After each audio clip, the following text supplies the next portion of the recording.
पुण्यामध्ये शनिवार वाड्याच्या समोर सीजेपीकडून आंदोलन करण्यात येत आहे। शनिवार वाड्यासमोर विद्यार्थ्यांनी मोठी गर्दी केली आहे, तर आंदोलनस्थळी पोलिसांचा मोठा फौजफाटा तैनात करण्यात आलेला आहे।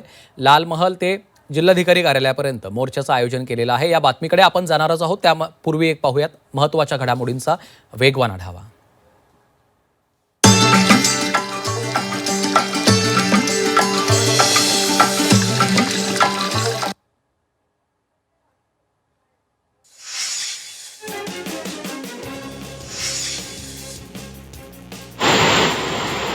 मावळमध्ये पावसाची संततधार आपल्याला पाहायला मिळालेली आहे। कासारसाई धरण 94% भरलेलं आहे। तर पवना नदीपात्रामध्ये हे पाणी सोडल्यानं नदीकाठच्या गावांना सतर्कतेचा इशारा दिला आहे।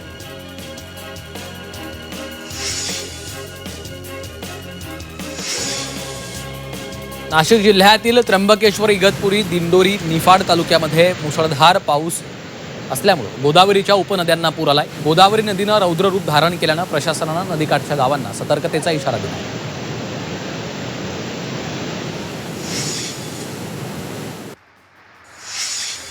सांगलीच्या शिराळा तालुक्यामध्ये मुसळधार पाऊस सुरू आहे। मुसळधार पावसामुळे चांदोली धरण 77% भरलंय। गेल्या 24 तासात 64 मिलीमीटर पावसाची नोंद झाली असून धरणात 26.77 टीएमसी पाणीसाठा उपलब्ध झालाय। पावसामुळे वारणा नदीची पाणी पातळी वाढली आहे।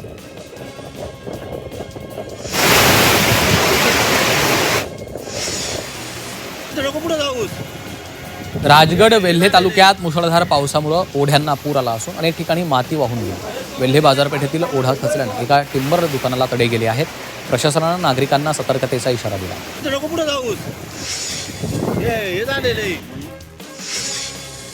रायगडच्या पेण तालुक्यातील वरवणे गावात जमिनीमध्ये भूस्खलन झाल्याची घटना समोर आली आहे। डोंगरातील मातीचा भाग गावच्या मागच्या बाजूला आल्यानं वरवणे ग्रामस्थांमध्ये भीतीचं वातावरण निर्माण झालंय।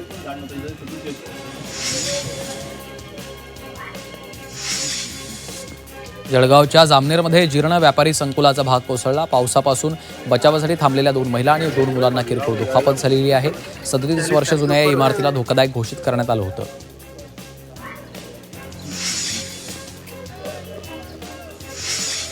दिल्लीत सुरू असलेल्या आंदोलनाचे पडसाद सर्वत्र उमटू लागलेत। नाशिकच्या मालेगाव शहरात लाठीचार्जचा निषेध करण्यात आला। नागरिकांनी शहरातील मोसमपूल भागात महात्मा गांधींच्या पुतळ्याजवळ घोषणाबाजी केली आहे।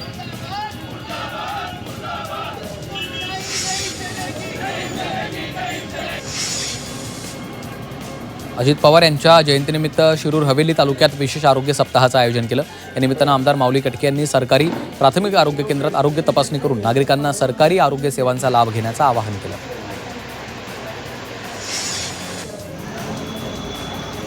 मावळ तालुक्यामध्ये खरीप हंगाम 2026 साठी पंतप्रधान पीक विमा योजनेअंतर्गत भात, सोयाबीन आणि भुईमुग पिकाचा विमा भरण्यास वेग आलाय।